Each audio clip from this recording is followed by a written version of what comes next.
if you had a one sentence definition of marketing, what would it be? What do marketers try to do? If I could add, I would say they create solutions where challenges need to be met. So in terms of providing a product, you need to be able to get it to consumer. So understanding how to get the product, the knowledge, that information, the branding, or the story of that product to people so that they have the opportunity, or really creating a solution and having people understand that you're creating a solution that they need uh, is the importance of marketing. That's very true. So you said first what you say is I like it because it's high level. So you mentioned the term need, and then you mentioned the term about being driven by solutions and responding to problems. So problems, when you are, it's all a little bit like a doctor. If you hear that there is diseases, if you're a doctor, that's essentially the reason why you exist, is because if everybody was healthy and there was no such a thing as a disease, we would not need doctors. So a doctor hears about disease is not worried. Maybe you and I hear about disease, we're worried. So a marketer is the same thing. You hear about problems. For them, problems are opportunities. It's something that you're here to take care of. Therefore, you're someone who is very solution driven. You constantly love to solve problems and to fulfill, and the word I was looking for is satisfy people, for them to not see these problems as problems anymore. And what you do is you satisfy their needs. Now, can you create needs? Yes. How can you create needs? You can target exactly why this product would be useful to a consumer and to make it appealing for them so that Yeah. they would want to buy it. I just would like to add also, by like doing a market research, it will help you. Yeah, so market research was one of my least favorite subjects when I was a student doing my bachelor. And as I got more into marketing, I realized that this is a subject that I had to understand the best. Because through research, you can make better decisions. And if you make better decisions, you optimize the chances of succeeding. And since I'm someone I don't like to fail, like many people. And once I understand that the number one reason for success is to take seriously research, then I started taking research seriously because I didn't want to fail. It went that way. Not because I care for research, it's because of the benefit I saw in doing research. So you're right, you do research and you understand what people want. And then you see what is the need. The wants are easier to understand. The need are much more complicated. The need, they already exist. You don't satisfy new need. Needs are you need to drink, you need to eat. So do you eat the same thing all the time? No. You change what you eat. You have different preference. You get proposed different things, and therefore you will eventually eat different things as you get older, or as you change and leave different places. If you by yourself, if you have kids, and so forth. So your needs stay the same, but it's your wants that keep changing. So a marketer, what they do is they constantly create perception of new needs, but it's essentially giving people the opportunity to buy something that it fulfills a new want. You know, it's like, do I want water or do I want Coca-Cola? At the end, it's the same need, it's thirst. But we create new wants. And I mean, think about it. There was a time people wanted Coke, and if they didn't have Coke, they had coffee. And then they heard about Red Bull, and they went towards Red Bull. And so after Red Bull, there's going to be something else, and there's always something that keeps on changing and making people realize that there's something better based on what they believe, based on what they heard, based on the fact that there is there's sort of a fashion for things as well. There's culture and there's fashion, and there's trends, and there's generations, and there's people wanting new things because they think if it's new, it's better. So marketing is orchestrating all of this. And if there was one word that summarizes what marketing is the word satisfaction. So you have to really understand that. So what is marketing? Is satisfying. Okay. Who do you satisfy? You satisfy people, consumers. The consumers. You satisfy the consumers. And so who are these consumers? They are people who are different. And you have to understand these differences. And these differences is there's many elements that people have, many characteristics that people have that will sort of dictate how they think and what do they do.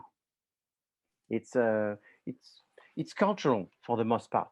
Your culture explains who you are, and obviously there's two characteristics that are very important in showing differences is men and women.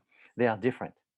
And so when you're in marketing is you constantly research for differences.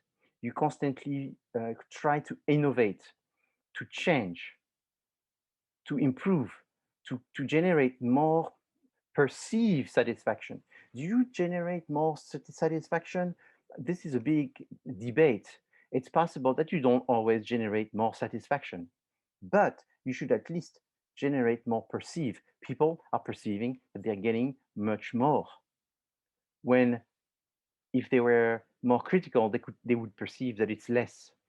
But because they've been sort of sometimes manipulated, they think it's more. But not every innovation is an improvement. There is some innovation that sort of makes the world go back. So what is marketing? Is the delivery of customer satisfaction at profit and long term. That's the one of the I think the most popular definition. There's many definitions of what is marketing, but that's one that I like because it has a lot of elements. The delivery means it's a process. Obviously, I discussed that when I was talking about lake about Arrowhead Water. Is you have the producer, and then you have the channel of distribution, and then you have the consumer. That's what the word delivery here is about. Then there is a customer. There's someone that's going to be using the product. There's someone that's going to be buying the product.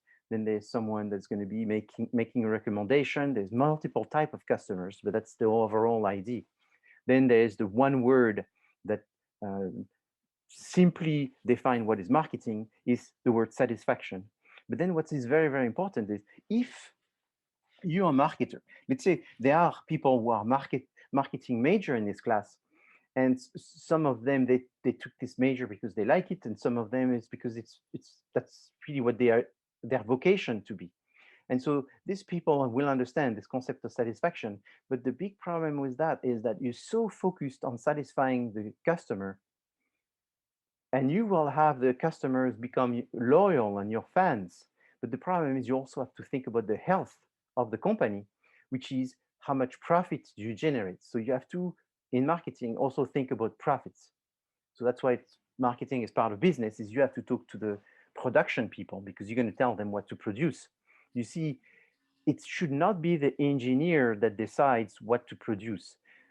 When you consult with a company, you often find that this company is having trouble because the owner is an engineer. And what an engineer do is they create better products.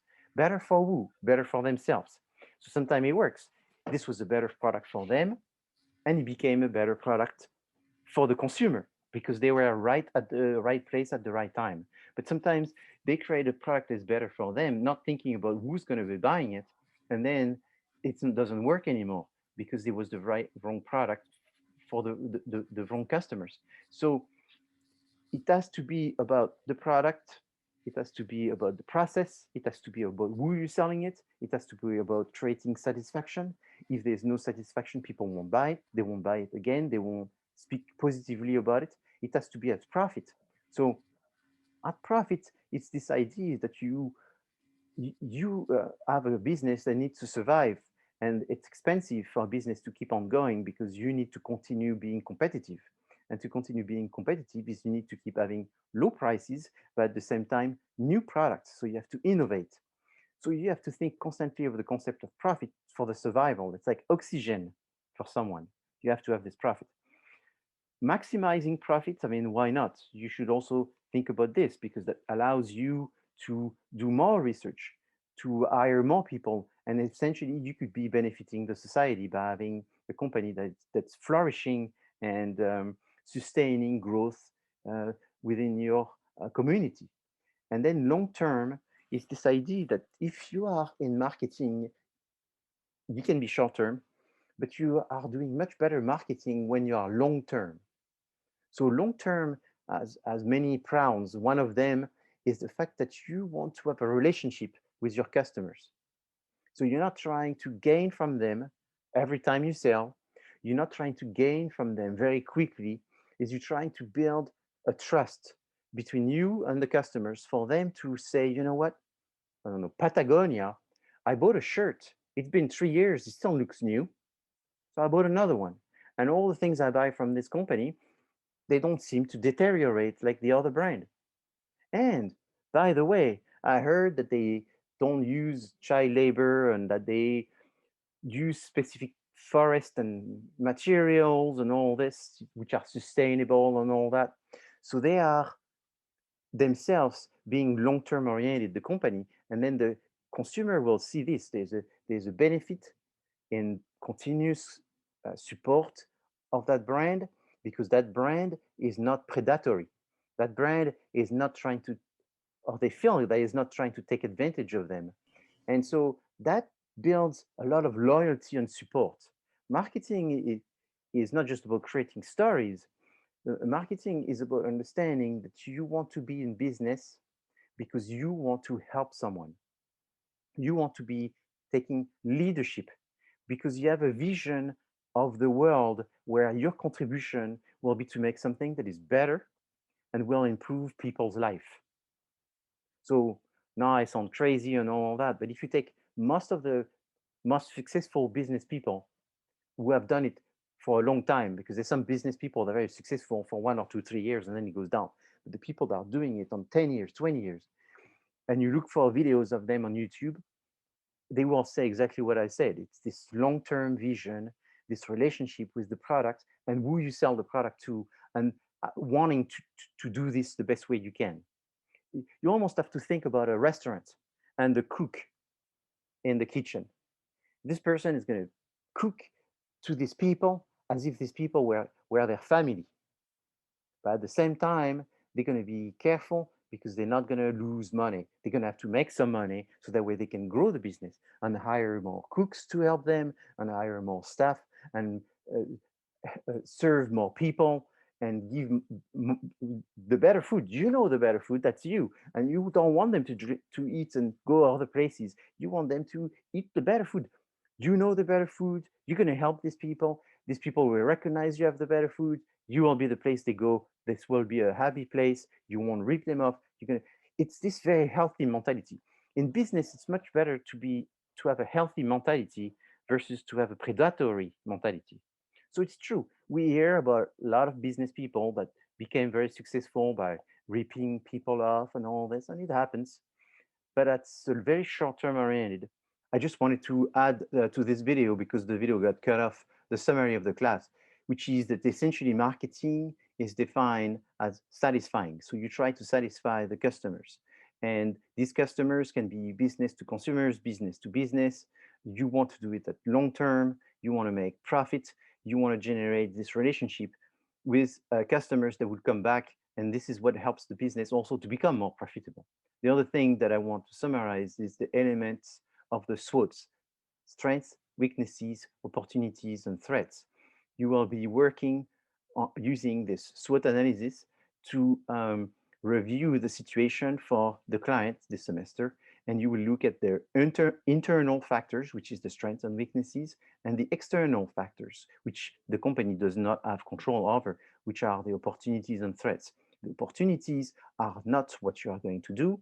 The opportunities are not the ideas. The opportunities are the changes, the problems, just facts with sources of factors that are occurring in the market now and are probably sustainable, not just now for a short period of time, but that you can foresee to stay for a while and that the company can take advantage of.